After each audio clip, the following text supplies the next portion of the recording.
কে চাইল, কে ক্ষমতা দিয়ে, কৌশল দিয়ে, অপকৌশলের মাধ্যমে কর্মী বৃদ্ধি করার জন্য আওয়ামী লীগ পুনর্বাসন করার দায়িত্ব নেবে, আওয়ামী লীগ পুনর্বাসন করার দায়িত্ব নিয়ে পকেট বাড়ি করবে, সেই সুযোগ আপনারা দিবেন না। আমরা বুঝি সবকিছুই, কথাও বলি। কথা বলতে গেলে মনে করে রাজনৈতিক গ্রুপিংয়ের কারণে, প্রতিযোগিতার কারণে, প্রতিদ্বন্দ্বিতার কারণে বোধহয় প্রতিহিংসার কথা বলছি। আরে ভাই, প্রতিহিংসার কথা বলছি না। মাদকের টাকায় আমরা চলি না, জুয়ার টাকায় আমরা চলি না, চাঁদাবাজির টাকায় আমরা চলি না, আওয়ামী লীগ পুনর্বাসন করার কন্ট্রাক্টরের পয়সা আমরা চলি না।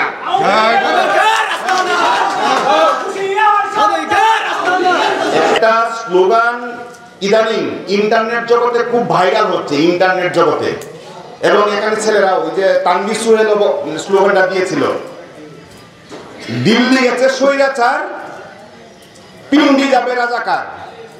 দিল্লি মানে ভারতে, আর পিন্ডি হচ্ছে পাকিস্তানে। সেই দিনটা বোধহয় আসন্ন। যে বাড়াবাড়ি শুরু করেছে বিএনপি 17, 18, 19 বছর আন্দোলন করে একটা ক্ষেত্র, একটা পরিবেশ তৈরি করেছে। এই আন্দোলন, এই আওয়ামী লীগ একদিনে চলে যায় নাই, 1 মাস 5 দিনের আন্দোলনে চলে যায় নাই। 17, 18, 19 বছরের দানাবাঁধা আন্দোলন, হত্যা, গুম, জেল, জুলুম, হুলিয়ার মধ্য দিয়ে বিএনপি শত ত্যাগ তিতিকার মধ্য দিয়ে তারা টিকেছিল, তারা আত্মত্যাগের মাধ্যমে টিকেছিল। তারা পালিয়ে ভারতও যায় নাই, পালিয়ে পিন্ডিও যায় নাই। আর একটা সময় কোটা বিরোধী আন্দোলনের মধ্য দিয়ে এই দেশের মানুষ আওয়ামী লীগের বিরুদ্ধে জ্বলে ওঠার একটা সুযোগ পেয়েছে। আর সেই জ্বলে ওঠায় বিএনপির কতগুলো লোক, ছাত্র দলের কতগুলো লোক নিহত হয়েছে। একবার হিসাবটা টেনে দেখবেন। তারেক রহমান নিজের দেশটাকে ছেড়ে, মাকে ছেড়ে, ভাইকে ছেড়ে, তার দলটাকে ছেড়ে নির্বাসিত জীবন যাপন করছেন। সেখানে কি উনি সুখে আছেন, শান্তিতে আছেন? সেখানে বসে থেকে তৃণমূলের প্রত্যেকটা খবর রাখছেন।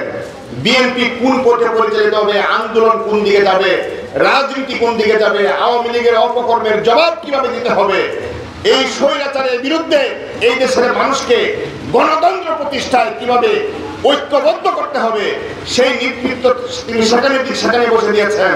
আমরা তো আজকে আমি 3টা মিটিংয়ে বক্তব্য দিয়েছি, আর উনি প্রতিদিন 10, 12, 15, 20টা মিটিংয়ে বক্তব্য দেন। এরকম হতে পারে আমরা বুঝবো না যে আগামীকালকে মামা ইউনিয়নের কোন এক বিএনপির কর্মীকে তারেক রহমান ফোন দিয়ে বসছে এক বিশেষ কারণে। এই জন্য আমাদেরকে সতর্ক থাকতে হয়। আজকে আপনারা যারা এখানে উপস্থিত হয়েছেন, বিগত দিনে কিন্তু ইচ্ছা করলে আওয়ামী লীগের আমলে আমরা এরকম ভাবে উপস্থিতি করে একটা মিটিং করতে পারতাম না, আমাদেরকে করতে দিত না। আমাদের উপরে জুলুম হতো, অত্যাচার হতো। আপনারা মনে মনে বিএনপিকে লালন করেছেন, বিএনপির লোকজনের উপরে অত্যাচার হয়েছে, আপনারা মনে কষ্ট পেয়েছেন।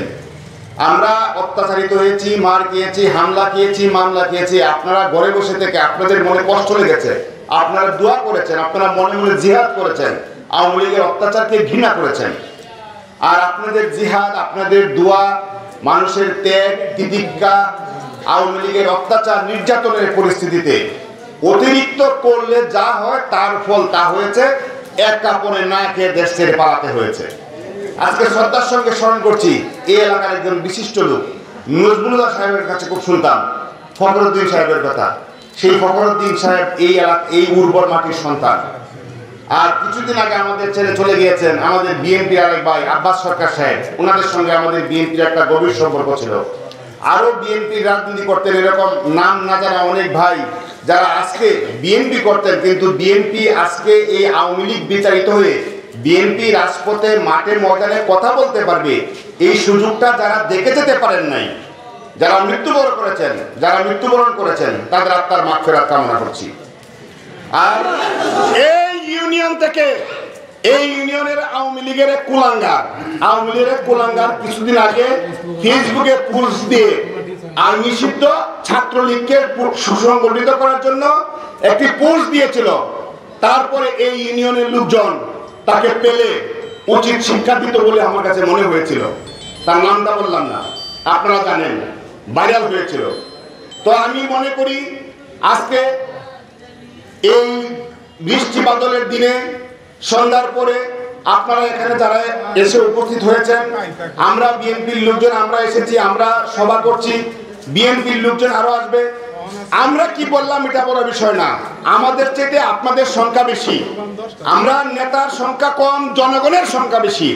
আপনারা চাহিদা উত্থাপন করবেন, আপনারা সুপরামর্শ দিবেন, দল কিভাবে পরিচালিত হবে আপনারা সিদ্ধান্ত নেবেন, আগামী দিনে দলের নেতা কে হবে আপনারা সিদ্ধান্ত নেবেন, ইউনিয়ন বিএনপির কমিটিতে কারা আসবে, তাদের দ্বারা দল সুসংগঠিত হবে আপনারা সিদ্ধান্ত নেবেন। সর্বোপরি কথা হচ্ছে আমরা কিন্তু নির্বাচনে দিয়ে আগাচ্ছি, আমরা নির্বাচন চাই, আমরা গণতান্ত্রিক সরকার চাই, আমরা জনগণের ভোটের সরকার চাই। আমরা কাল জ্ঞাপন করে দেশে একটি ঘোলাটে পরিবেশ সৃষ্টি হোক সেটা চাই না। কারণ বর্তমানে যারা ইন্টেরিয়র গভর্নমেন্ট হিসেবে যারা আছেন তারা রাষ্ট্র পরিচালনা করার ক্ষমতা নেই, তারা রাষ্ট্র পরিচালনা করার অভিজ্ঞতা বা যোগ্যতা কোনোটা নেই।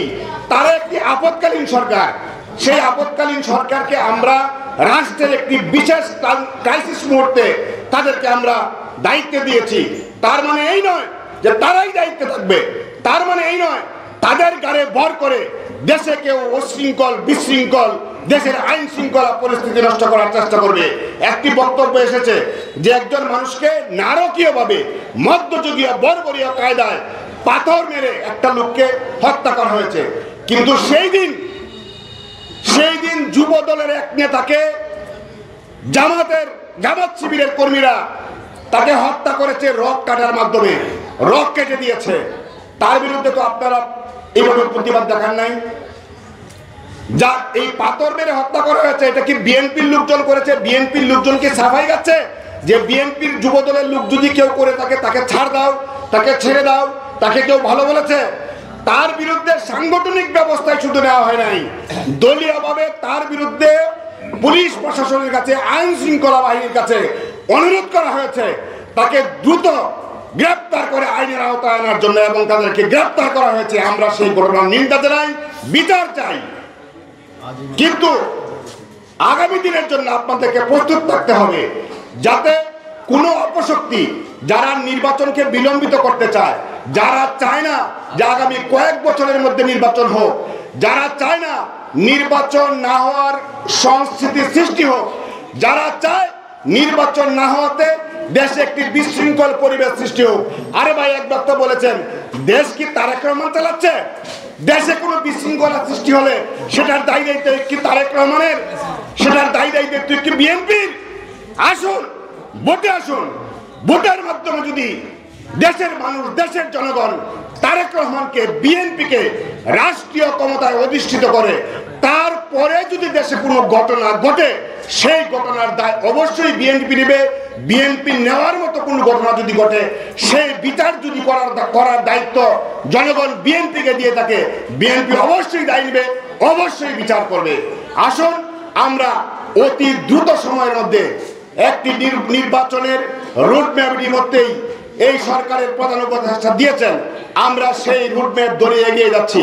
আমরা আসছি আগামী দিনে জাতীয় সংসদ নির্বাচনে 148 ময়মনসিংহ 3 আসনে দানের শীষের প্রার্থীকে বিজয়ী করার লক্ষ্যে, যাতে আমরা এখান থেকে দানের শীষের প্রার্থীকে জাতীয় সংসদে পাঠিয়ে গৌরীপুরে সরকারের অংশ হিসেবে অংশগ্রহণ করতে পারি।